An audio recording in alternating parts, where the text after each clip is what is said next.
Welcome to Comedy Cube. I am your host, Hope Flood. How y'all doing today? All right, y'all can sit down for a second. Y'all can sit down. I'm bringing up our comedian of the night. He's amazing. He's from Georgia. Y'all show some love for Jonathan Tumblin.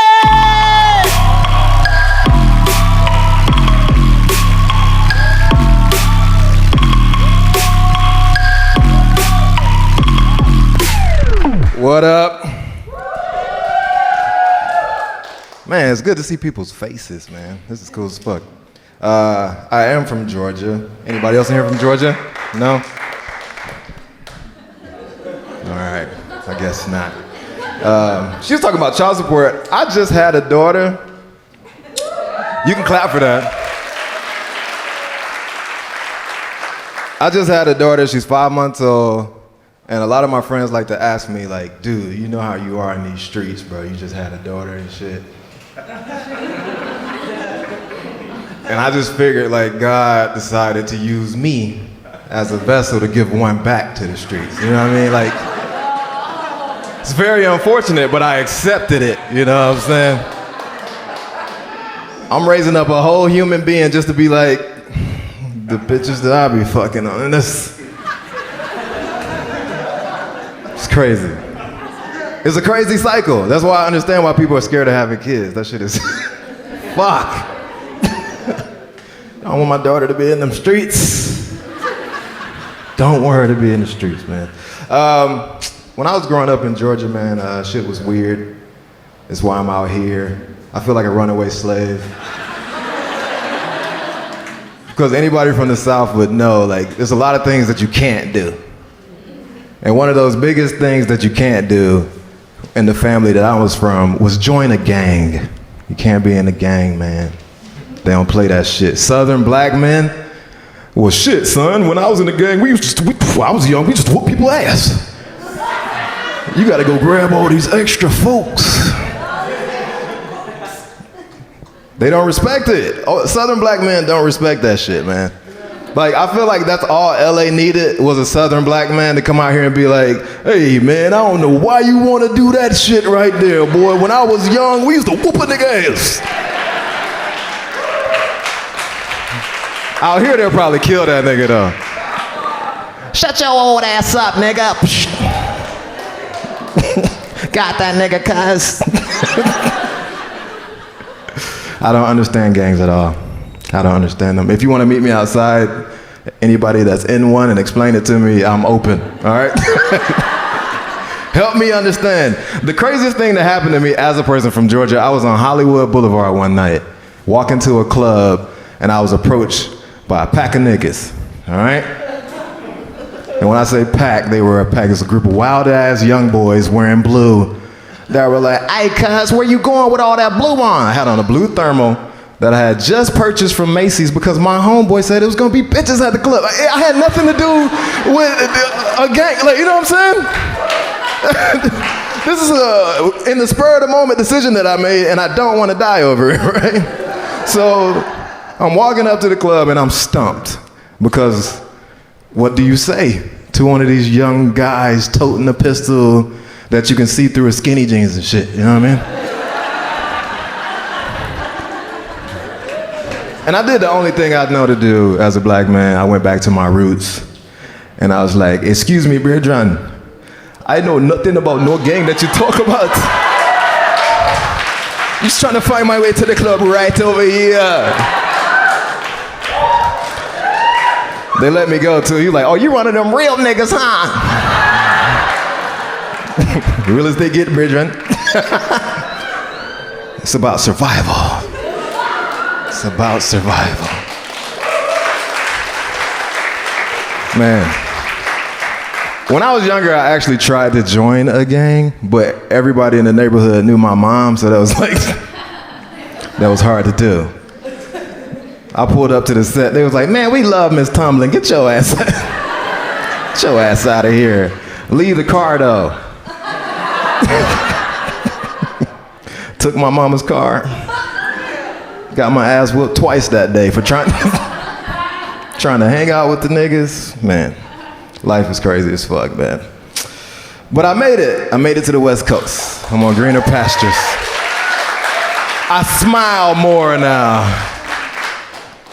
When I first moved out here as a young man, I did something that most people wouldn't think that I did. I used to go in white people's houses and tutor their children in math. It's noble, I guess. I guess it's noble. But essentially, I was a manny. You know, I was just there to babysit. Because also, you know that rich white kids got plenty of time to learn math. They need me. They need me there. They had all the time in the world to learn this shit. But I was there essentially to give kids self-esteem and help them, you know, transition into their teenage years. I had this one kid in particular, though, that was, he was special, man. You know? He enjoyed playing this game called Minecraft, like, all day. And I used to be like, bro, I need you to get off this shit. My paycheck is on the line. You know what I'm saying? Stop playing this shit. And then one day he was like, well, what else am I supposed to do, Jonathan, huh? What else? And I was like, I can't punch you in the face, so I gotta give you some advice. What else am I supposed to do? I was like, I don't know, man. So I logged into Pornhub on his computer. He was 13, I was 27. I didn't know what the fuck, I don't know. What do you tell a 13-year-old boy? Play with your dick, man. Discover yourself. This will be way more useful to you than Minecraft in the future. And boy, was I right. He has 2 children now. I ain't shit. I shouldn't have done that. I shouldn't have done that. I'll get canceled for that in like 10 years. They're like, he said he tore the boy. Because guidance is just gone out the window. Man, I used to be in the military too, man. I was in the United States Air Force. Thanks. Thanks for your support, guys. I wish I felt the same way when I was in the motherfucker. I remember one day, man, after PT, physical training, I went to Waffle House to replenish myself in Mississippi, of all places. And this white dude, who was also in the military, he looked at me and he saw me in my uniform and said, I ain't know they still let niggers in here. I made it my whole life without getting killed. And I'm gonna get killed in the military with a lynching? Oh, that's not gonna happen, you know? So, my white friend that was there with me, he was like, sir, hold on, what the fuck? No, this is not, no. This guy is a United States soldier. And you will refer to him as such.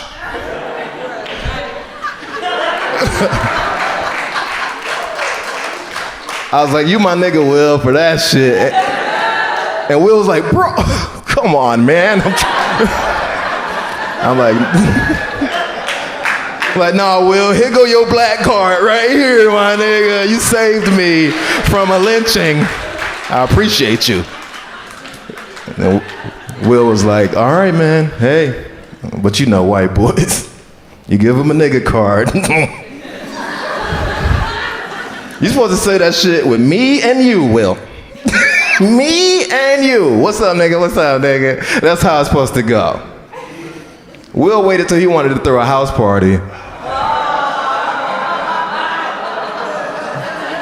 Will needed help cleaning up in the kitchen. Will said, hey man, you want to grab that broom over there? I was like, what you say? He's like, grab the broom, man. I need you to sweep. I was like, huh? Sweep, my nigga. Sweep. And I was like, the one thing you don't do is call me a nigga and give me an order right after, bro. What the fuck is wrong with you? So since I was in slave times, I treated Will like I was a slave. I beat his ass and I fucked his wife. I ain't fuck his wife, but that's just a better story to tell, you know what I'm saying? This is better for the image. Y'all be like, that nigga a gangster. Fuck this wife, man. Fuck it. Well, I don't know how long I've been up here, because y'all been laughing. I've been looking at y'all beautiful faces and shit. So I'm gonna tell y'all one more shit. Y'all so nice, man. Y'all so nice. Tell y'all one more bit and I'm gonna get out of here, all right? When I was a young broke nigga in Los Angeles, California, I was going through a lot of roommate crises, right? Like needing someone to help me afford to chase my dreams, right? I needed that. Because every time you move somebody in from Georgia, they still act like slaves and they don't think that they should be paying rent that this high, you know what I'm saying? That's my mama's mortgage, bro, and we sharing the bedroom. Yeah, I know. But I went through a roommate crisis and I had to hit my parents up in need, you know. I was like, Mom, Dad, I don't know what the fuck to do. And they were like, well, shit, who you got in mind to be your next roommate? And I was like, I think I'm gonna use my boy Tristan. My boy Tristan could be my roommate, you know? And then my stepdad steps in. He's like, hold on, son. Last time I talked to you, didn't you say Tristan was a gay dude? And I'm like, yeah. Oh, son, I don't know about this now. You know, went out there to LA, you're moving in with gay dudes. I don't know, man.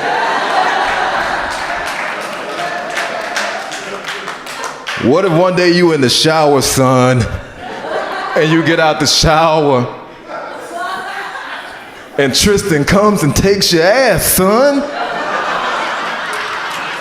I think you should be more concerned about me living with a rapist instead of a fucking gay dude. What the fuck are you talking about?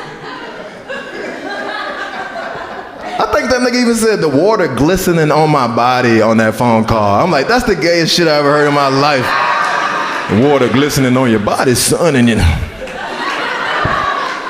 Stupid, man. And that's why I fucking left Georgia. I'm done.